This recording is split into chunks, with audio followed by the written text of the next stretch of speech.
जय जसोदानंदन ब्रज जनरंजन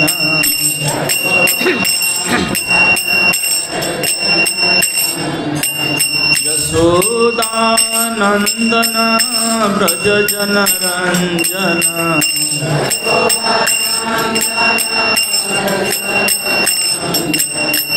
जमुना तीर बनचारी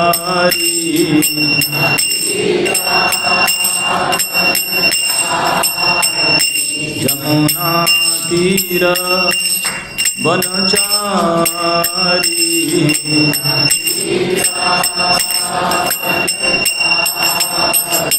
जय राधा माधव कुंज बिहारी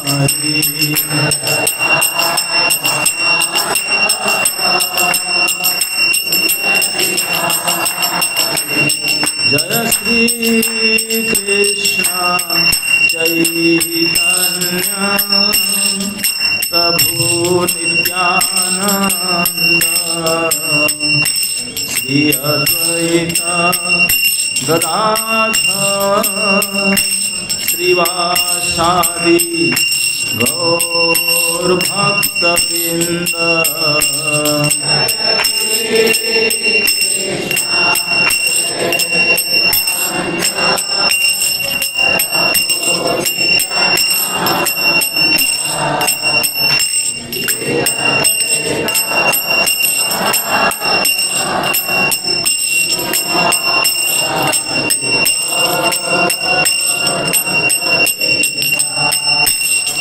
हरे कृष्णा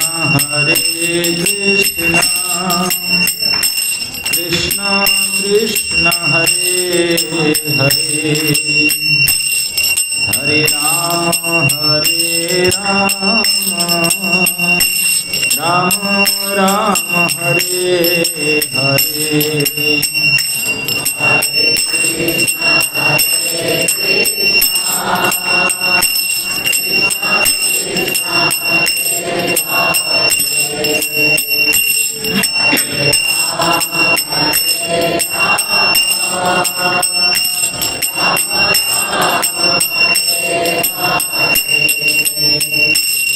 हरे कृष्णा हरे कृष्णा कृष्णा कृष्णा हरे हरे हरे राम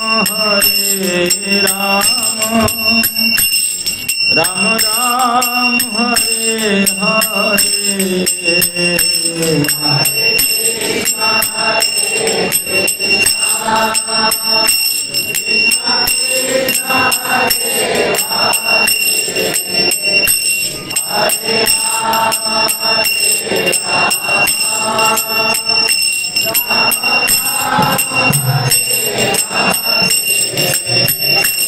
हरे कृष्णा कृष्णा कृष्णा हरे हरे हरे राम राम राम हरे हरे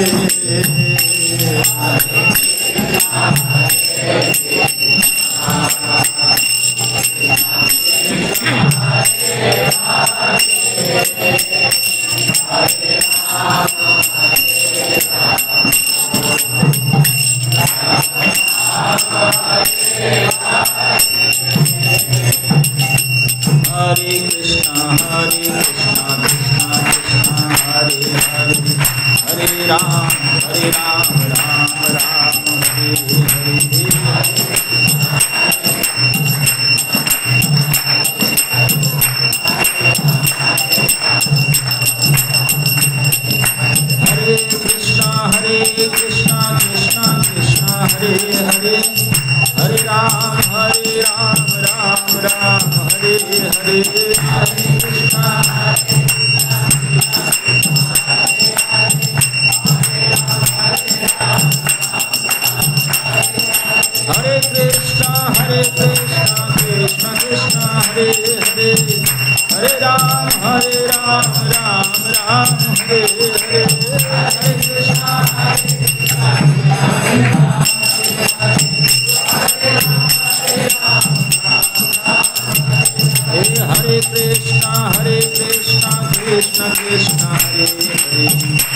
राम राम राम हरे हरे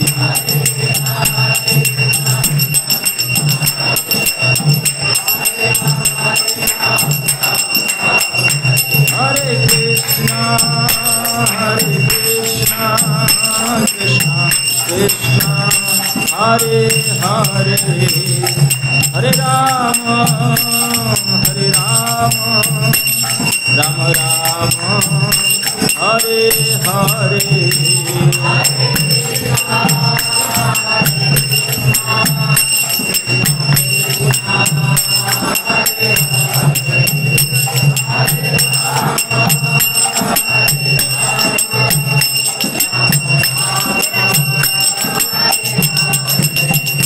जय कृष्ण बलराम कृष्ण बलराम कृष्ण बलराम जय कृष्ण बलराम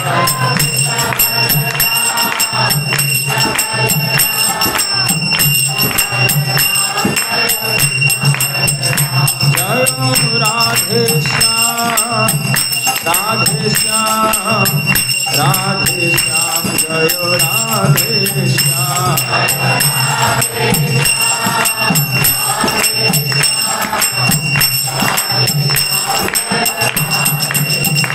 निताई गौर हरि बोल हरि बोल हरि बोल हरि बोल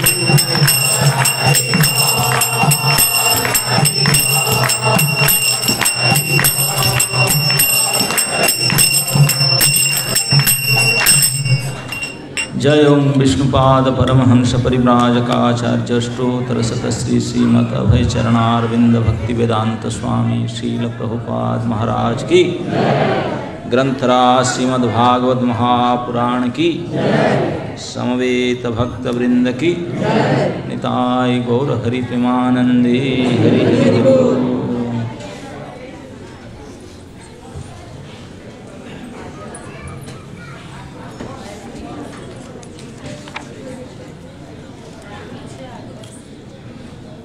हरे कृष्ण। आज हम लोग श्रीमद् भागवत महापुराण के 7वें स्कंद के 8वें अध्याय के अंतर्गत श्लोक संख्या 34 की आलोचना करेंगे। क्या हो रहा है आपका डिस्प्ले नहीं हो रहा है क्या?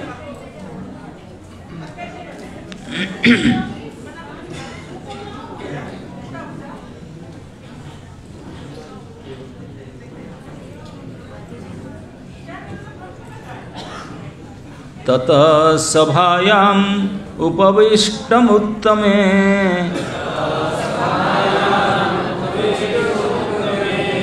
नृपासने संभृततेजसं विभुम्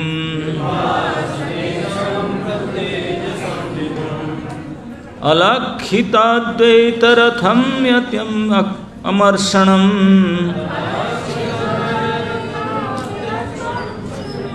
प्रचण्डवक्त्रं न बभाज कश्चन ततः सभायाम् उपविष्टमुत्तमे नृपासने संभृततेजसं विभुम् अलक्षिताद्वैरथम् अति अमर्षणम् प्रचण्डवक्त्रं न बभाज कश्चन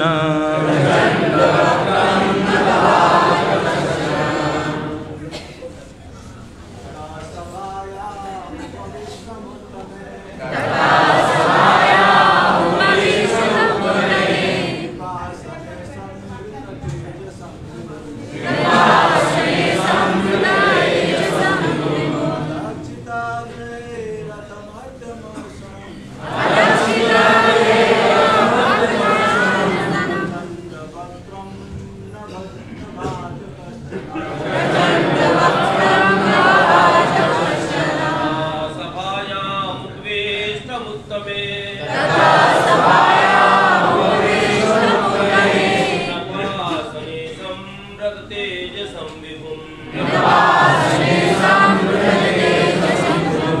अलाचिद्वैराकमतिमर्षणम् प्रचण्डवक्त्रं न बभाज कश्चन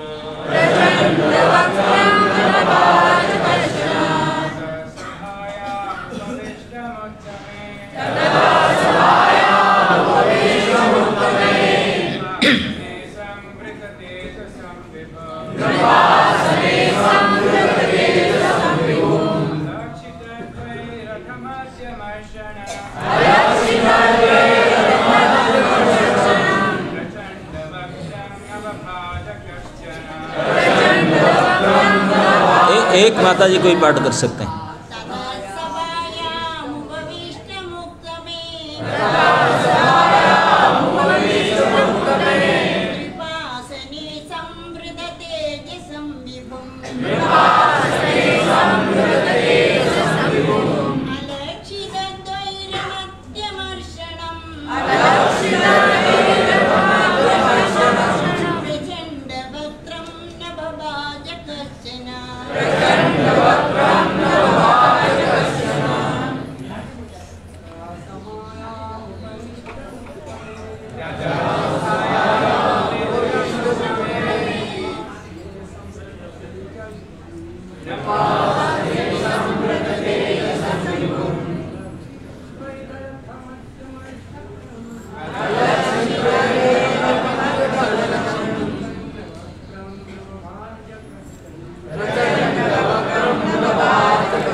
शब्दार्थ ततः तत्पश्चात सभायाम सभा भवन में उपविष्टम बैठे हुए उत्तमे श्रेष्ठ नृप आसने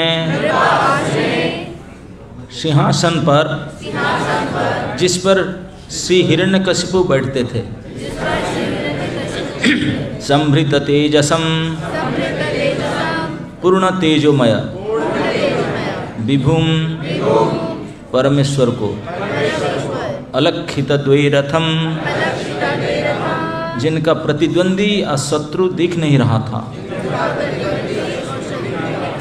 अति अत्यंत अमर्षणम आपने क्रोध के कारण भयानक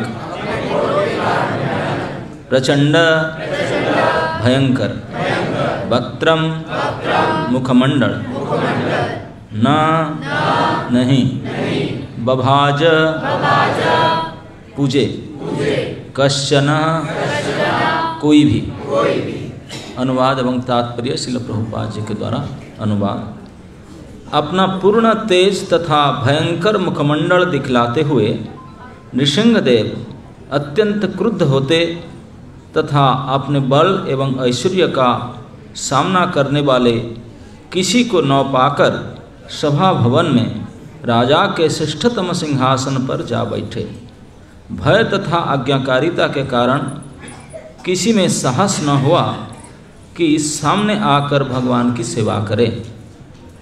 तात्पर्य जब हिरण्यकशिपु सिंहासन पर भगवान बैठ गए तो किसी ने विरोध नहीं किया। यहाँ तक कि हिरण्यकशिपु की ओर से कोई शत्रु भगवान से लड़ने नहीं आया। इसका अर्थ है कि असुरों ने भगवान की श्रेष्ठता को तुरंत स्वीकार कर ली। दूसरी बात यह है कि यद्यपि हिरण्यकशिपु भगवान को अपना कट्टर शत्रु मानता था, किंतु वैकुंठ में वह उनका अत्यंत आज्ञाकारी दास था। अतएव हिरण्यकशिपु द्वारा इतने श्रम से प्राप्त किए गए सिंहासन पर भगवान बैठने से तनिक भी हिचकने हैं। इस प्रसंग में श्रील विश्वनाथ चक्रवर्ती ठाकुर कहते हैं कि कभी कभी बड़े बड़े संत तथा ऋषि वैदिक मंत्रों तथा तंत्रों के द्वारा भगवान को महत्वपूर्ण आसन प्रदान करते हैं, किंतु तो भी भगवान उन आसन पर नहीं विराजते। क्योंकि हिरण्यकशिपु पहले वैकुंठ द्वार के रक्षक जय के रूप में थे और यद्यपि वह ब्राह्मणों के शाप से शापित होकर असुर बने थे, और यद्यपि हिरण्यकशिपु के रूप में उसने भगवान को कभी कोई वस्तु अर्पित नहीं की थी, तो भी भगवान अपने भक्त तथा दास के प्रति इतने वत्सल थे कि उन्होंने हिरण्यकशिपु द्वारा स्थापित सिंहासन पर प्रसन्नतापूर्वक आसन ग्रहण किया। इस प्रसंग में यह समझ लेना होगा कि भक्त अपने जीवन की किसी भी परिस्थिति में भाग्यशाली होता है।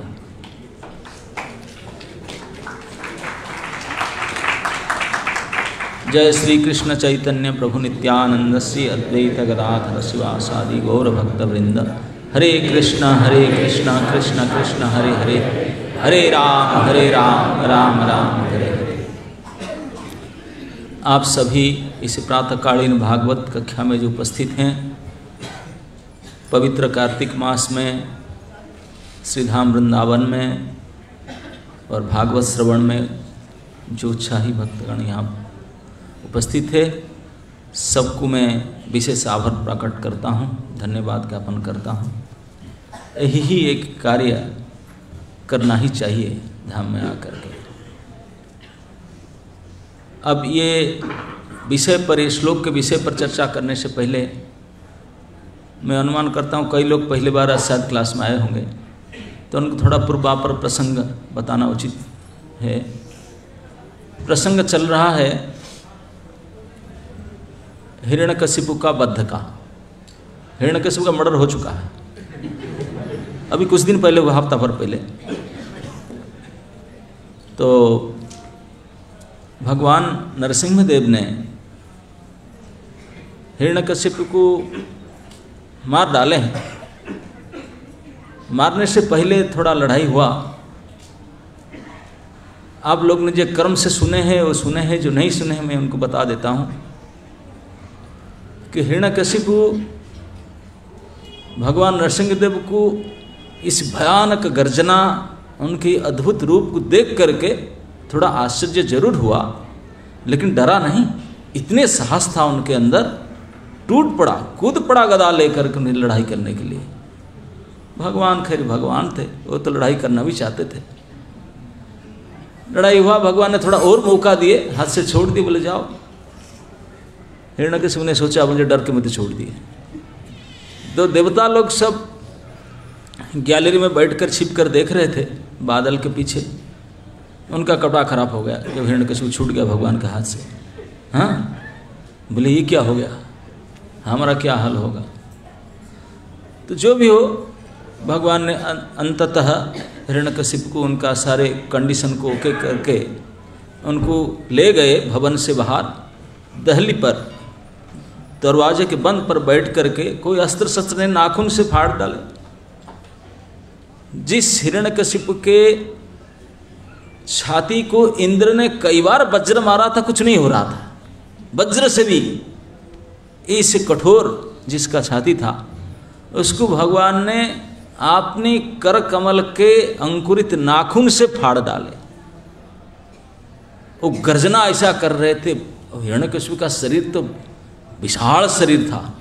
जब फाड़े, रक्त के फवारा निकला, और भगवान अपर साइड को सिंह थे, तो उनका सारे जो आयाल, जो सब उनका केसरी सिंह थे, सब ब्लड में लाल लाल हो गया, रक्त छिटा पड़ करके। और सिंह जैसे गर्जना कर रहे थे भगवान ने। और उसे फाड़ करके ब्रह्मादि सब देखे कि फाड़ के मर गया, लेकिन फिर भी डर रहे थे। बोले क्या पता ये इतने भयानक बलशाली, फिर ना जी जाए, कोई ऑपरेशन कर ले, क्या है, छाती तो फड़ा है, उसको फिर जॉइंट करके फिर कोई जीना जाए, मरा करके प्रूव क्या है। आजकल हमारे भौतिक संसार में भी कोई मर जाने के बाद 2 महीना के बाद भी सर्टिफिकेट दिखाने से नहीं मानेंगे, नहीं तो उन्हीं फोटो दिखाने से नहीं मानेंगे हमारे सरकार लोग। आप बोलेंगे भाई इंश्योरेंस दे दो, हमको मर गए हो। बोले क्या प्रूव है मर गया। अरे भैया घाट में जला करके आया, उनके 10 टूट कर चुका हूँ, उसके 13 कर चुका हूँ। बोले ना, हम नहीं मानेंगे, डेथ सर्टिफिकेट इशू करो तब जाकर मानेंगे। तो देवता लोग इतने डरे हुए थे हिरण्यकशिपु को, वो देखे उनके सामने भगवान ने फाड़े, फिर भी डरते थे। बोले ना, शायद मरा ही नहीं होगा, फिर उठकर हम पीटेगा। वो नहीं जा रहे थे पास में। भगवान सर्वज्ञ शिरोमणि, वो जानते थे डरते हैं। बोले मैं सर्टिफिकेट कहाँ से इशू करूँ, प्रमाण दिखाता मर गया करके उनके आंत को हाथ डालकर फड़े हुए शरीर को, छाती को फड़े हाथ डालकर आंतड़े को अंत को निकाल करके, क्योंकि जो इतने बड़े कर्म के को उनको थैंक यू तो करने में स्वयं आपने माला पहन ली, फूल की माला तो था नहीं, तो आंत को निकाल ताज़ा रक्त टपकता हुआ उस आंत को निकाल करके खुद पहन लिए और उसमें तो और भयानक दिखने लगे। अब बताओ, कोई रक्त दिखने से हमारा छाती दहल जाता है, वो इतने विशाल क्रिएचर को मर्डर करके छाती फाड़ करके आंत निकाल करके सिंह जैसा गर्जना करते पहन ले उसको माला को, और कितने प्रचंड आननम अति अमर्षणम, अति भयानक दिखने, इतने दुर्दश। सुखदेव जी कहते हैं कि आकाश के जितने ग्रहमंडल थे, सूर्य तारकाएं आदि सब फीका पड़ गए, दिशाओं फीका पड़ गए, समुद्र साइड हो गए, भूमि भूकंप होने लगा, पर्वत उठकर उड़ने लगे, इतने उनका गर्जना भयानक से, इतने क्रोध में क्रोधित होते थे भगवान। और शायद मुझे लगता है कि ये भवन से बाहर आ गए थे उसको मर्डर करके, गेट पर तो बैठे थे, गेट से थोड़ा बाहर आ गए शायद, नहीं तो ये वर्णन सुखदेव गोस्वामी कहते हैं कि उनके जो आयाल जो बाल ऐसे ऊपर उठ रहा था, आकाश में बादल तितल बितल गए और जो फ्लाइट चल रहा था वो एयर क्रैश होने लगा। कभी मटेरियल प्लेन नहीं था, तो 30-40 हज़ार ऊपर जाते हैं देवताओं के विमान, वो सब दुर्घटना होने लगा, विमान दुर्घटना होने लगा, उनके से केस आकाश में लग करके। भाई घर के अंदर सभा भवन में बैठे होंगे तो छात तो होगा भवन का, क्यों खंबा था, खंबा मतलब कोई रूप होना चाहिए, रूप के ऊपर छात में कैसे उनका लगा, सब भगवान बाहर आ गए थे लगता है, मेरा अनुमान है बाहर आ गए थे, तो इसलिए आकाश मंडल में ये अवस्था घटना होने लगा। और हिरण्यकशिपु के जो सैनिक जो उनके फॉलोअर थे पार्टी, वो तो भाग गए थे, लेकिन जब देखे इसे मर्डर हो गया तो उन्होंने अस्त्र शस्त्र लेकर एक साथ में करोड़ों संख्या में टूटे उनको लड़ाई करने के लिए भगवान के सामने। भगवान ने कोई और अस्त्र शस्त्र नहीं लिए, कोई सैनिक नहीं लिए थे, आपने नाखून के सहारे में वो करोड़ों को मार डाले, ऐसे पीस डाले, जैसे कोई अब मच्छर को चींटी को जैसे काटता है मसल देते हैं, ऐसे ही पीस डाले, वो मर गए, सब आउट हो गए, देखते देखते मर गए, सब खत्म। उनको सब मार मूर करके अपने नाखून से, कई भुजाएं था, कई भुजाएं से कई नाखून था, सब खत्म करके गर्जना तर्जना करके मन किया, फिर सभा भवन के अंदर चले गए। जा करके हिरण्यकशिपु का जो अति श्रेष्ठ आसन था, जिस पर वो महाअसुर त्रिलोक विजयी महाअसुर बैठता था, वही आपने एस्टैब्लिश्ड सिंहासन पर जाके खुद बैठ गए। और जब बैठ गए, उनका भयंकर तेज ऊंचा मुखमंडल को, उनके आक्रोश को देख करके कोई भी ऐसा नहीं था, पाताल लोक से लेकर के सत्यलोक पर्यंत कोई नहीं था जो उनका पास फटके उनको भाई सार थैंक यू सार ऐसा किए, कुछ सेवा टेवा था दूर, उनके पास भी जाने के लिए डरते थे, कोई नहीं जाता था, इतने भयभीत थे, जो पूजा करने के लिए सेवा करने कोई नहीं जाता था, इतने भयानक डर था सबको, डर के मारे नहीं जाते थे। इस श्लोक में यही बताया गया, केवल हिरण्यकशिपु को मार चुके हैं, मार करके बाकी लोग को मार करके गर्जना करके अपने वीरत्व प्रदर्शन करके भगवान ने आ गए सभा भवन में। पता नहीं हिरण्यकशिपु को लेकर के साथ में डेड बॉडी को लेकर आए थे या वहीं फेंक कर आए थे, क्योंकि कई जगह में कोई फोटो खींचे तो भगवान की गोद में हिरण्यकशिपु देखा मिलता है ना नहीं? हाँ, कोई सेल्फी लिए होंगे देवता लोग अगर, तो भगवान के गोद में हिरण्यकशिपु लेटे हुए मिलता है, ऐसे उनका फड़ा हुआ है। तो लेकर के उनके आसन पर बैठ गए।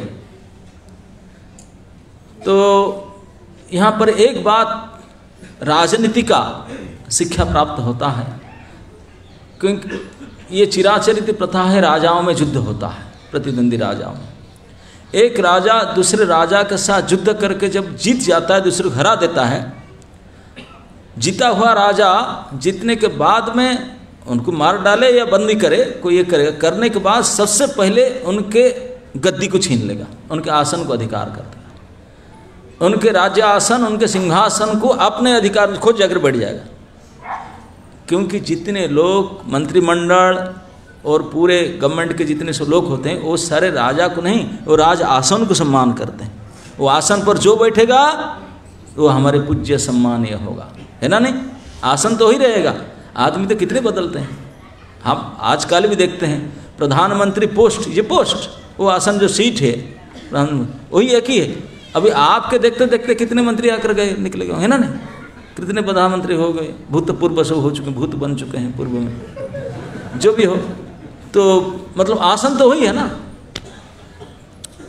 तो इस आसन को ही पूजा करते हैं हम। आदमी को सम्मान नहीं करते, किसको करते हैं? जो इस आसन में बैठेगा वो हमारे सम्मानीय होगा, यही नियम है। तो इसलिए आसन को अधिकार किया जाता है। वो आसन को अधिकार में लेकर के अगर बैठ जाए उस आसन में, तो उनके गवर्नमेंट में जितने लोग थे बोले हाथ बड़े, तो राजा तो वही हो गया। अभी उनके प्रजा हमको बनना पड़ेगा कि राजा वही, राजा आसन में वही बैठा। चाहे आसन में बैठो या राज मुकुट को लेकर के पहन लो, यही प्रकार किया जाता है, यही उपाय है। ये राजनीति का चाल है। तो भगवान ने बोले ये भी नीति दिखाना है मुझे, मैं जीता उनको, मार डाल, मर्डर किया, तो उनके आसन में बैठूं। तो जा कर के उनके आसन में बैठ गए। मुकुट से छीन कर कहीं गिरा होगा, मुकुट उठा नहीं पाए, लेकिन आसन में जाकर बैठ गए। हिरण्यकशिपु का नृपासन, और हिरण्यकशिपु का आसन कोई ऑर्डिनरी आसन तो होगा ही नहीं। ऐसे वर्णन प्राप्त होता है कि उन्होंने महेंद्रासन, महेंद्र भवन में बैठता था, इंद्र का आसन में इंद्रपुरी में बैठता था। लेकिन इंद्रपुरी में बैठता था, कुछ समय बैठा होगा, लेकिन अपना अलग से बनाया होगा, क्योंकि इंद्र तो केवल एक ही स्वर्ग का राजा था, वो तो त्रिलोक विजयी था। वो नया अपना ऑर्डर दे करके अपना बढ़िया अपना आसन बनाया होगा, लकड़ी में कि कोई मेटाल से, सोने में, जो बनाया होगा। बहुत यहाँ लगा है कि श्रेष्ठ आसनम, अति उच्च नृपासन। हिरण्यकशिपु का वो आपने जो बनाया होगा, जो प्रकृति के ऊपर कंट्रोल कर रहा था, वो कैसा आसन बनाया होगा, उसका ऊपर बैठा था। इस आसन में जाकर भगवान बैठ गए। बैठ करके चारों ओर देख करके भयानक गर्जना करते हैं। तो उनके मुख वाद्यान को, उनके गर्जना को सुन करके तीन लोग से कोई साहस नहीं किया उनके पास जाएं, उनके सामने आने का। तो भगवान ने ऐसा किया, जो आसन उनके शत्रु एक राक्षस, असुर, नास्तिक, वो बनाकर बैठता था, उनके यूज्ड स्पेस, उनका उपभोग किया हुआ आसन, उसके ऊपर भगवान जाकर बैठ गए। इसके ऊपर हम आचार्यों ने टीका करते हैं, बोलते हैं अनेक स्थान से ये वर्णन प्राप्त होता है श्री भगवान को बड़े बड़े ऋषि, महर्षि, देवर्षि, राजर्षि अति मंत्र, तंत्र, जंत्र के द्वारा भाव से सुंदर सुंदर आसन बना करके भगवान को पधारने के लिए प्रार्थना करते हैं। भगवान बैठते नहीं हैं, आते नहीं। भगवान कितने बड़े हैं, कितने श्रेष्ठ है, तो बोलते ये क्या है, आते ही नहीं। सारे देवता, ब्रह्मा, इंद्र, रुद्र आदि मिल करके क्षीर सागर में खूब प्रार्थना किए थे, पुरुष सूक्त पाठ किए थे। भगवान उनको दिखे भी नहीं, केवल वॉइस मैसेज भेजे थे। केवल ब्रह्मा के फोन में वॉइस मैसेज आया था, दर्शन नहीं हुआ। इतने श्रेष्ठ है, जो देवताओं की इतने साधना करने पर क्षीर सागर में नहीं मिले, तो इसे थोड़ी ना दिख जाए, नहीं। लेकिन भगवान के एक विशेष गुण है, वो भक्त वत्सल है। इस श्लोक में इसी को पॉइंट आउट हमारा आचार्य लोग कहते हैं। बोलते भगवान ने हिरण्यकशिपु के आसन में बैठ गए, क्या उनके लायक था? बोले राजनीति, बोले राजनीति का आदेश, वो अनंत कोटि लोकपाल भगवान तो जितने लोग हैं सभी के, है ना नहीं, भोक्तारम यज्ञ तपसाम सर्वलोक महेश्वरम, जो सारे लोगों के महान ईश्वर है, एकमात्र ईश्वर है। तो उनको एक हिरण्यकशिपु क्या, और कोई ब्रह्मांड में कितने ऐसे हिरण्यकशिपु और बड़े वाले हैं, उनको भी, उनके लिए तो कोई बड़ी बात नहीं है। लेकिन उनके आसन में क्यों बैठ गए? ये आसन कोई उनके लिए बड़ा आसन था नहीं, हिरण्यकशिपु का आसन, और एक दूसरा कंटेमिनेटेड आसन था क्या? क्योंकि हिरण्यकशिपु बैठा था। आप और हम हैं, अगर कोई नास्तिक, कोई असुर लोग होगा ना, उसके मुंह नहीं देखेंगे, उनके घर नहीं जाएंगे, उनके यूज किया हुआ चीज को नहीं लो, नहीं नहीं नहीं, ये अभक्त था, उनके हाथ तो बना हम खाएंगे।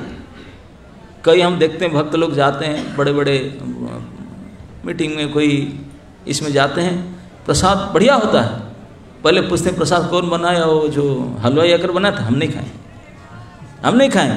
अरे हलवाई ये भक्त से कई गुना एक्सपर्ट है कुक में, सुपर कुक होते हैं वो लोग, क्योंकि उनका प्रोफेशनल कुक है और बढ़िया माल मसाला डाल करके फर्स्ट क्लास हाई ग्रेड के प्रसाद प्रस्तुत किया। लेकिन भक्त लोग उसको नहीं खाएंगे, भले सब्जी खाएंगे, बोले हम भक्त लोग बनाए हम खाए, है ना? नहीं, आप में से ही स्वभाव है कि नहीं, गुण है कि नहीं? क्यों? क्योंकि अभक्त को ना भक्ति नहीं, वो नास्तिक है, असुर है, उनके हम चीज़ उनके खाएंगे, इनके चीज़ बोलेंगे है बढ़िया सा चीज़ हो, लेकिन कोई अभक्त यूज किया, नहीं फेंको उसको, हटाओ उसको, कंटामिनेटेड, ऐसे मानेंगे। जब भक्त लोग कोई ऐसे छिछिकार नाक उठाते हैं, कहते हैं अभक्त के चीज़ को, जिसको छू दिए, जिसको यूज किए हैं, और वो श्री भगवान स्वयं पवित्र के सबसे उत्तम कोटि के पवित्र भगवान है, वो इस असुर के यूज किया हुआ उनके जिस आसन में बैठा था उस आसन पर जाकर बैठ गए। उनको क्या कोई आसन की कमी था? लक्ष्मी जिसके परिचारी है, उनको कोई आसन की कमी था क्या? नहीं। लेकिन क्यों इस हिरण्यकशिपु का यूज किया हुआ आसन?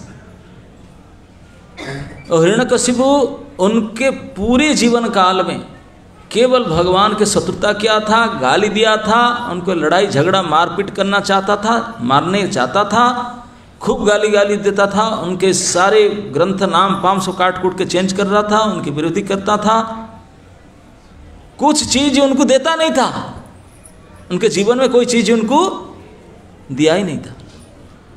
इसी प्रकार एक महाअसुर के यूज्ड किया हुआ आसन पर जाके भगवान बैठ गए दुनिया के सामने। बोले उसका पीछे रहस्य कुछ और है, ऐसा मत समझो, नहीं मिले रहस्य जो जानते भगवान को ही बताते हैं। इसलिए बड़े बड़े रसिक भक्त ने बोले ना ना ना, ऐसे नहीं कि जाके बैठ गए, बड़े ही आसन क्या भगवान को, अखिल लोकपाल, जो अखिल लोकपाल है ये कि हिरण्यकशिपु का आसन क्या, नथिंग उनके लिए, इसलिए नहीं बैठे। और किस लिए बैठे? बोले उसका असली कारण यही है कि ये हिरण्यकशिपु अभी तो रोल कर रहा था, उनके शत्रु बना था, लेकिन असली में ये तो केवल ड्रामा में रोल भर किया था इस जीवन, लेकिन असली में ये भगवान की एक आज्ञाकारी दास था, उनके निज सेवक था। जय नाम था उसका, जय विजय दो भाई थे, हिरण्यकशिपु। वो भगवान के निजदास वैकुंठ के चौकीदार था। कितने आत्मीयता था भगवान के साथ ये रोल करने के। तो बोलते हैं कि जो भगवान के एक बार भक्त बन जाता है, उनके सेवा करता है, दास बन जाता है, अगर किसी कारण से कोई गड़बड़ी हो जाता है, उनको कोई अभिशाप हो जाता है, कि कोई कारण से उनके पतन हो जाता है, वो गिर जाता है, असुर बन जाता है, नास्तिक बन जाता है, अनाचार अन्याय पाप आदि वृत्ति करता है, लेकिन फिर भी भगवान कभी नहीं भूलते हैं उसको, कभी नहीं भूलते। एक बार बस भगवान का हो जाना चाहिए, एक बार। सकृतेव प्रपन्नायम तब अस्मि इति जाचते। सकृत शब्द का अर्थ है जस्ट वंस, एक बार। कोई भी व्यक्ति, ये नहीं कहा गया कि जो वृंदावन में आकर के जो 4 नियम पालन करता है, जो अच्छा सा वेजिटेरियन है, ऐसे नहीं। कोई भी प्राणी एक बार अगर हृदय से हाथ उठा करके भगवान को बोल दे, हे प्रभु मैं आपका हूं, इतना, केवल इतना ही। सकृत एव प्रपन्नाय, प्रपत्ति करके भगवान के शरणागति करके कोई कह दे प्रभु तब अस्मि इति, प्रभु मैं आपका ही हूं, मैं आपका ही हूं, आप मेरे ही हैं। तब अस्मि इति जाचते, इतना कोई कह दे एक बार, तो प्रभु कहते मैं तो व्रत धारण किया, मैं नियम लिया हूं, मैं प्रतिज्ञाबद्ध हूं। क्या प्रतिज्ञा के है ना, जो एक बार ऐसा कह दे मुझे, उनके बैकग्राउंड, उनका बायोडाटा मैं नहीं देखूंगा, तत्क्षणात उसको सदा सर्वदा के लिए, वो तो एक बार कहेगा, मैं सदा के लिए अभय पद कर दूंगा, सारे भय से बचा दूंगा। बोला ये व्रत धारण किया मैंने, जो मेरा शरणागत हो जाए उनको बचाने का मैं व्रत धारण किया हूं। तो ये भूतपूर्व सेवक भगवान के, उनके निज सेवक जो वैकुंठ के द्वारपाल था, भगवान उसको कैसे भूल जाएंगे। भले उस ब्राह्मण के द्वारा शापग्रस्त हुआ, आपने पदच्युत भ्रष्ट हुआ, असुर बना, नाना प्रकार के अन्य अत्याचार पाप क्रिया भगवान के जम करके विरोध किया, लड़ा उनसे, और आपने इस जीवन काल में भगवान का नाम नहीं लिया, गाली दिया, केवल कुछ नहीं दिया उनको, भक्ति भक्ति उसकी आने, लेकिन फिर भी आचार्य कहते हैं भगवान के एक गुण है, जिनको भगवान एक बार मान लेते हैं कि जो भगवान को एक बार मान लिया, उनका सेवा किया, तो भगवान का उनके प्रति एक अभिमान हो जाता है। भगवान का एक अभिमान हो जाता है। क्या अभिमान? ये मेरा स्वजन है, ये मेरा दास है, ये मेरा दास है, ऐसा एक संबंध अभिमान भगवान का हो जाता है। हमारा नहीं होता, हमारा तो बनता बिगड़ता है। अभी क्लास सुनते समय थोड़ा वो उठ कर गए प्रशांत, तभी खत्म, टिकता नहीं। लेकिन भगवान का ऐसा नहीं, भगवान का हर चीज नित्य होता है। एक बार उनका साथ किसी को रिलेशन बनना है, दैट्स इट। हम सैकड़ों बार भूल जाए, मर जाए, गिर जाए, लेकिन भगवान नहीं भूलेंगे। भगवान का ये अभिमान का अभाव कभी नहीं होता, कभी नहीं होता है कि अभिमान का अभाव। क्या अभिमान? ये मेरा दास है, क्या दास था, ये भाव भगवान का कभी नहीं मिटता। इसी कारण से हिरण्यकशिपु को तो मारे, जो श्लोक में कहा गया सत्यम विधातुम निज भृत्य भाषितम। एक आचार्य कहते हैं कि प्रहलाद महाराज के सत्य बात प्रमाणित के, ब्रह्मा के सत्य, बोले नहीं नहीं नहीं नहीं नहीं, इनकी बातें सत्य। बोले निज भृत्य, असली निज भृत्य सबसे सीनियर डिवोटी हिरण्यकशिपु था, ये निज भृत्य है। उनके बात को सत्य प्रमाणित करने के लिए हिरण्यकशिपु को मर्डर किए। हिरण्यकशिपु ने वर मांगा था ब्रह्मा जी सामने, मैं अगर मरूंगा तो इसी प्रकार से नहीं मरूंगा, मरूंगा तो ये मरण के बारे में कंडीशन रखा था ना, तो भगवान ने मारे, क्योंकि तेरे बात था, मेरे भक्त की कंडीशन था, उसको पूरा करना है मुझे। निज भृत्य भाषितम, निज भृत्य के भाषा को सत्य प्रमाणित करने, हिरण्यकशिपु के बात को पक्का करने के लिए भगवान ने उसको मारे। इस प्रकार से सब पॉइंट को ओके करते हुए, और मार करके गर्जना करके बोले इतने क्रोध क्यों दिखाते हैं? ना दिखाते हैं, देखो मेरे भक्त के बात को मैं रक्षा किया, पक्का किया, मेरे बात को भले ना पालन करूं, मेरे भक्त जो कह देता है मैं इसको करके दिखाता हूं, देखो दुनिया को दिखाता है। और जा करके जो पूर्व जन्म में उनके भक्त था, उस भाव को प्रकट हो गया। बोले मेरे दास का यूज्ड किया हुआ, उपभोग किया हुआ ये आसन तो मेरे लिए बड़े पवित्र है। जैसे आप लोग सब माताएं बहुत बैठे हैं, कहीं पिता भी बैठे हैं, आपके छोटे 1.5-2 साल 2 साल 3 साल के कोई बच्चे हों, तो उनको जो चप्पल या कोई कपड़ा जो देते हैं पहन करके कहीं गया स्कूल चला गया, अगर कहीं इसी प्रकार के चप्पल या कपड़ा कहीं आप रास्ता मिला कोई टंगे देख लिए ना, तो तुरंत आपका क्या याद आता है? याद आता है ना, अरे ये छूट गया क्या, यह भूल गया क्या रोन बेटी या बेटा, उठा लाते जाकर उसको, पूछते नहीं किसको, भाई और किसी का होगा शायद, नहीं। ठीक इसी प्रकार जब हमारा अंदर तो कोई भाव है ही नहीं, -% भी होगा, लेकिन फिर भी हम लोग को अपने जो पुत्र पुत्री होते हैं उनके प्रति इतने दर्द, इतने स्नेह और अपनापन रखते हैं कि उनका यूज्ड क्लॉथ कोई चीज़, उनके चीज व्यवहार किया हुआ चीज़ को देख करके हम ले लेते, नहीं हम मेरे बेटा का है, उनका मेरी बेटी का है। तो इससे करोड़ों करोड़ों गुना स्नेह ममता भगवान के अंदर है उनके दास दासियों के प्रति। तो वो जब देखते हैं कि मेरे दास का यूज किया हुआ चीज तुरंत उसको स्वीकार कर लेते। ये उनके स्वभक्त अभिमान, ये अभिमान भगवान का कभी नहीं छूटता। ये मेरा भक्त है, मेरा भक्त का कुछ भी चीज है वो मेरे प्रिय है। भगवान यही दुनिया को दिखाते हैं। भले आज इतने मेरे आंटी पार्टी में आ गया, लेकिन था तो मेरा भगत। जैसे कोई पिता का पुत्र कोई बिगड़ जाए तो फिर तो मेंटेन करता ना, बेटा ही तो है, आज नहीं तो कल सुधर जाएगा, क्या हो गया, थोड़ा बिगड़ गया, बढ़ गया। तो इस प्रकार के जब इस भौतिक संसार के माता पिताओं के प्रति इस प्रकार भाव, तो भगवान के अंदर कितने करुणा वरुणालय है, तो कितने करुणा उनके अंदर भरा पड़ा है। तो हिरण्यकशिपु कैसे भूल गए, जो उनका चौकीदारी कर रहा था, उनका दास था, तो उनके प्रति जो प्रेम, जो उनका प्रति जो संबंध, वो भगवान को याद आता है। सिंहासन को देखते ही बोले मेरे भक्त का इष्ट क्या है आसन, वो सबसे पवित्र, इसलिए जाकर बैठ गए, इसलिए जाकर बैठ गए। तो उसको जो भक्त आचार्यगण है वो बोलते हैं यही तत्व है, भगवान यही दिखाना चाहते हैं। यद्यपि दुनिया में उनके कोई शत्रु नहीं था, प्रतिद्वंदी नहीं था, लेकिन फिर भी इतने भयंकर रोष आवेश में भी अपने भक्त प्रेम कभी मिटता नहीं। भक्त का प्रेम बराबर बना रहता है, भक्त वत्सलता।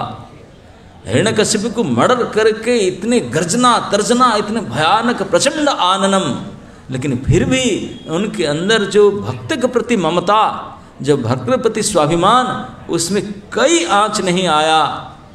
इतने गदगद हो गए भगवान, इतने गुस्से में भी आपने भक्त की इष्ट किया गया चेयर, उसमें जाकर बैठ गए। मेरा भक्त ने बना था, उन्होंने बैठा था, वो मेरा दास था, इसमें जाकर बैठ गए। इसी भगवान के इसी प्रकार के क्रिया, इसी प्रकार के गुण को देख करके हम जैसे रिजेक्टेड नौसिखिया भक्तों को मन में एक होप आ जाना चाहिए, आशा का संचार होना चाहिए कि जब भगवान का अगर ये स्वभाव, ये गुण है, तब तो फिर काम बन सकता है, काम बन सकता है। क्यों भाई, एक आध बार तो हम जाकर के भक्ति में कम से कम 2, 4, 5 साल में, 10 साल के अंदर एक बार तो हम भगवान के सामने रोए, बाकायदा बोले प्रभु मैं आपका हूँ, एक बार तो कही होंगे, है ना? नहीं, हाँ, इतना तो याद आता है।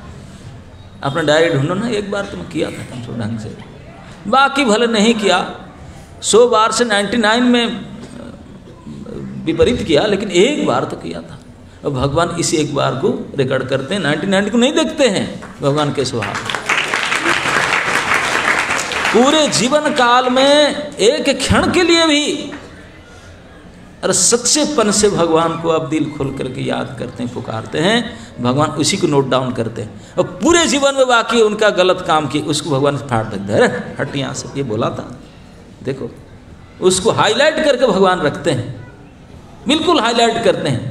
और केवल करते नहीं है, उसी के अनुरूप कार्य ही करते हैं। भले दुनिया में कोई कुछ बोले, ही डोंट केयर, उनका क्या पड़ी है। इसलिए तो भगवान सभी के सामने उद्घोष करके बोलते हैं, बोले अपीचेत सुदुराचार, बोले आचरण कोई खराब करे उसे बोलते खराब आचरण करी, दुराचारी। बोलते सुदुराचारी का मतलब रेकड़ बीट किया जो दुराचार। ये सब टेररिस्ट फेरिस्ट छोटे मोटे हैं, ये बांग्लादेशी ये छोटे मोटे हैं, ये दुराचार सुदुराचारी के अंदर नहीं आएंगे। हिरण्यकशिपु इतना पावरफुल नहीं है, दुराचार करते हैं, सुदुराचार करने के लिए कोई शक्ति नहीं। जो ऐसे महाशक्तिमान कैपेबल हैं सुदुराचार करने वाले, अति कुख्यात, अति पापी, अति अन्यायी, इसको सुदुराचारी कहते हैं। वो भी अपि शब्द मतलब वो भी, ऐसे महान सुदुराचारी व्यक्ति भी अगर मेरा भजन करता है, भजन करने में एक ही पॉइंट बताया केवल, कैसे भजन करता है ना, अनन्य भाव से। अनन्य शब्द का अर्थ है न अन्य अनन्य, मतलब दूसरे किसी का पास नहीं जाएगा, कोई देवा देवी इधर उधर चक्कर नहीं खाएगा, नवरात्र नहीं करेगा, ये नहीं करेगा, वो नहीं करेगा, शुक्रवार मंगलवार रविवार नहीं करेगा, केवल एकादशी व्रत करेगा, केवल मेरे पास आएगा, न अन्य, केवल मेरे पास आता है। अगर ऐसे महापापी अन्यायी दुराचारी शूद्राचारी भी अगर सब कुछ छोड़ करके मेरे भजन करके मेरा शरणागत हो जाए, तो भगवान बोलते मैं ऐलान करता हूं उसको साधु मानना पड़ेगा। है साधु? यस। बोले मेरा मत है, मेरा ऊपर से किसी का हाकिम चलेगा? अपि चेत शूद्राचारो भजते माम अनन्य भाग साधुरेव समंतव्यो, साधु एव, उनको साधु मानना ही पड़ेगा, मानना ही पड़ेगा। भगवान कह दिए तो फिर उसका ऊपर किसी का चलेगा ही नहीं, सुप्रीम हाई कमांड है, साधु मानना पड़ेगा। साधु इतना छोटे मोटे पोस्ट नहीं है। साधु को भागवत में कई कई जगह बताएगा, साधु शब्द इतने दुर्लभ है, इतने दुर्लभ है, परम दुर्लभ पोस्ट है साधु का, बहुत दुर्लभ है। कोई साधु बन जाना नहीं, नहीं, कोई सदाचारी बन जाए, वेद पाठी बन जाए, वेदवादी बन जाए, जाज्ञिक बन जाए, बहुत लोक हितकर कार्य करे, बहुत सब बड़े नाम कमाए, बहुत पढ़े लिखे हो, कुछ हो, ऐसा वेरे गेरे को कुछ नहीं। उनसे बढ़ करके कोई साधन करके ब्रह्मलोक और ऊपर लोक पा जाए, बोले नहीं, उससे बढ़कर कोई मुक्त हो जाए, बोले वो भी नहीं। मुक्तानाम अपि,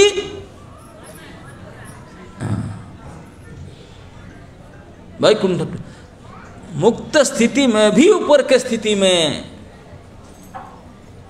भक्त और साधु तो बहुत दुर्लभ चीज है।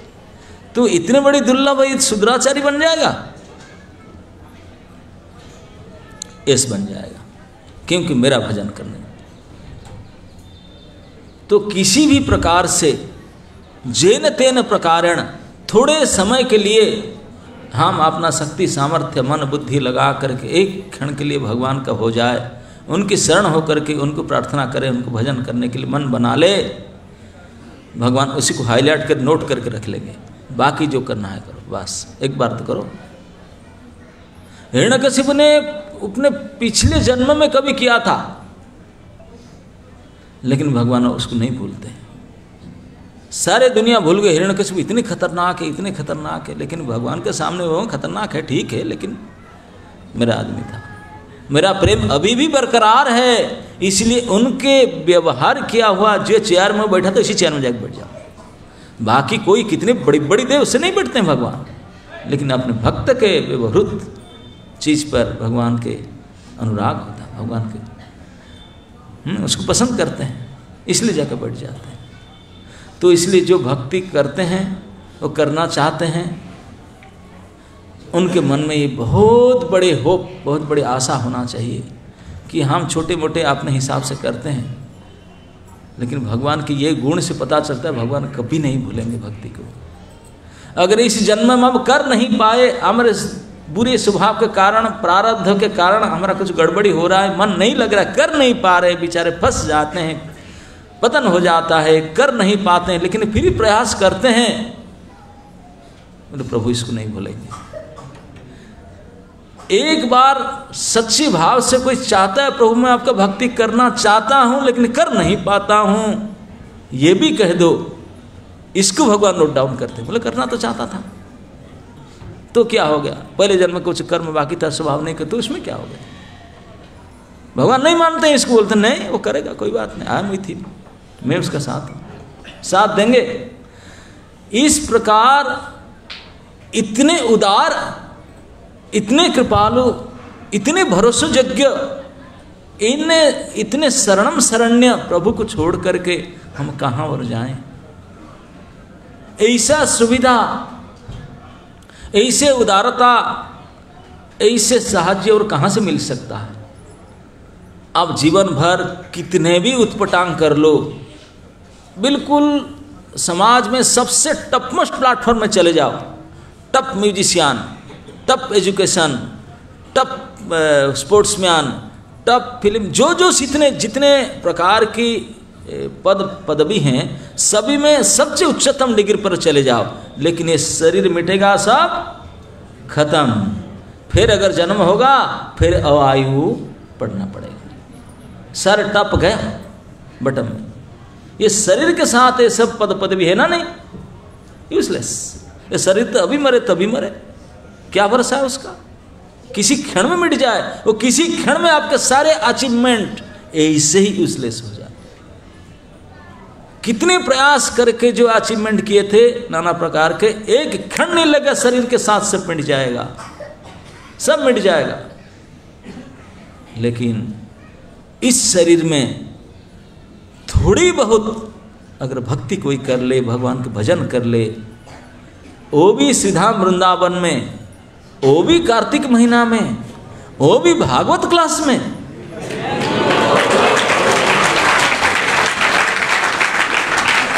क्या कहा जाए,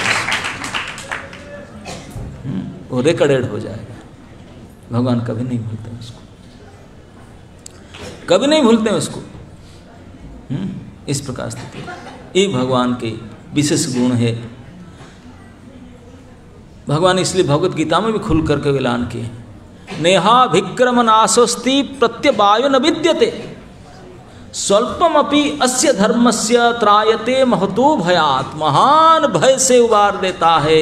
स्वल्पमपि, थोड़ी सी भी कर लो ये चीज, इसी धर्म का थोड़ी सी भी पालन कर लो, महान भय से बचा देगा आपको।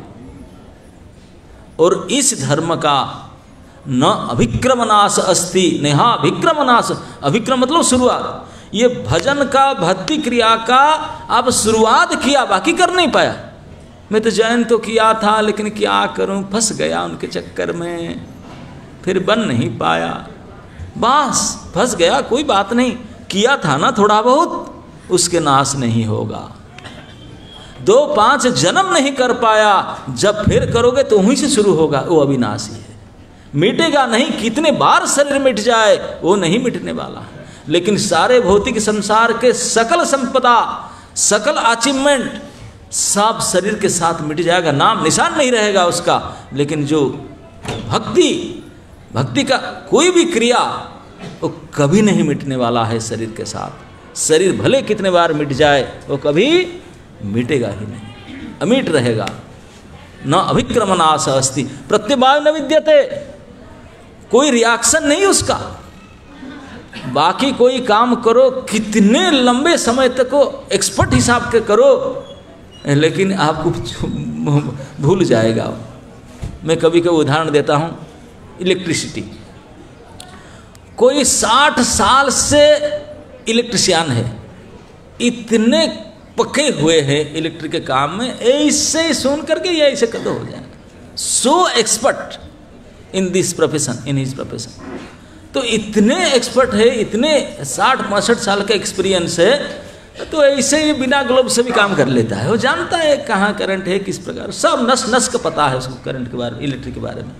तो एक दिन बाई मिस्टेक थोड़ा नेगेटिव पॉजिटिव जस्ट सेकंड के लिए स्पॉट छू गया गलती में, इलेक्ट्रिक करंट बोलेगा भैया मेरे साथ 65 साल के संबंध है, भैया थोड़ा सा गड़बड़ हुआ तो उनको एक रिहात तक करो, मानेगा?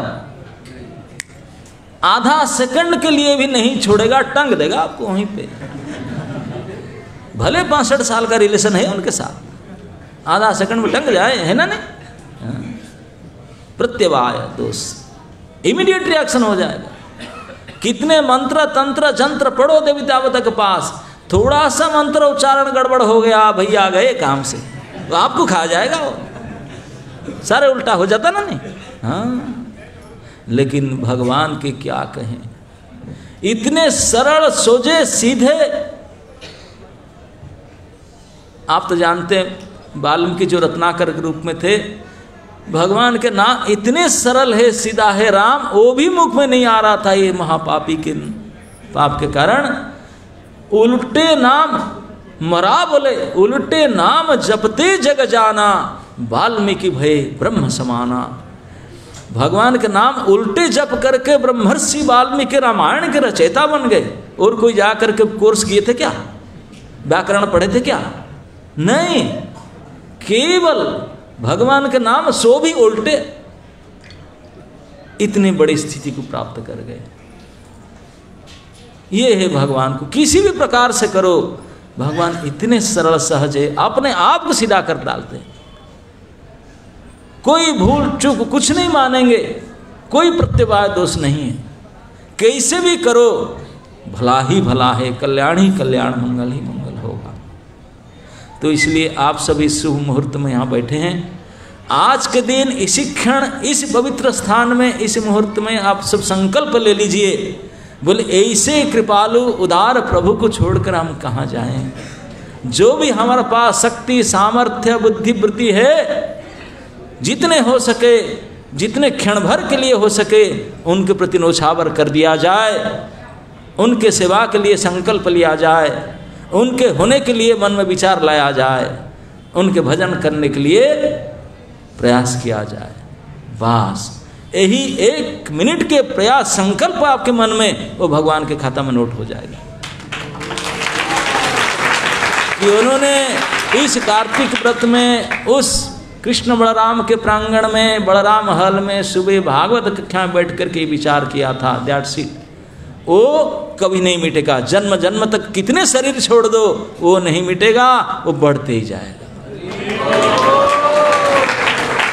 ये इतने महाभरोसा है, इतने आशा है, इसी के चलते दुनिया में सब कुछ छोड़ दो, कोई लालच कोई इच्छा मत करो, केवल जो भी कुछ इच्छा शक्ति है केवल श्री भगवान के चरण में शरणागत होने के लिए उसको लगा दो। इस जीवन कृतार्थ हो जाएगा, सफल हो जाएगा। हरे कृष्ण।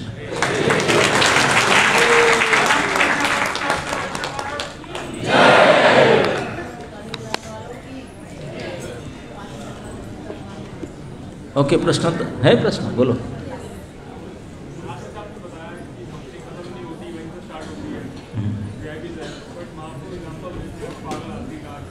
किसका? पागल हाथी। महाप्रभु कहते हैं, वो कहते हैं भक्ति नष्ट नहीं होता, अविनाशी है। तो पागल हाथी आ जाता है, वो कचम्बर निकाल देता है उसको। जब कर देता है तो फिर उसको साधन करके फिर भक्ति किया जा सकता है। अपराधी तो होता है, अपराध आप और हम नहीं करते क्या? भक्ति छूट गया क्या? नहीं, थोड़े स्थगित हो जाता है, अप हो जाता है राध से, लेकिन फिर रेजुमिनेट कर लेते उसको, हो सकता है ना। तो उसमें क्या है, और याद रहता है कि यहीं पर पॉइंट पर गड़बड़ हुआ था, वही अपराध मतलब वहीं रुक जाता है ना, फिर उसको किया जा सकता है। ओके,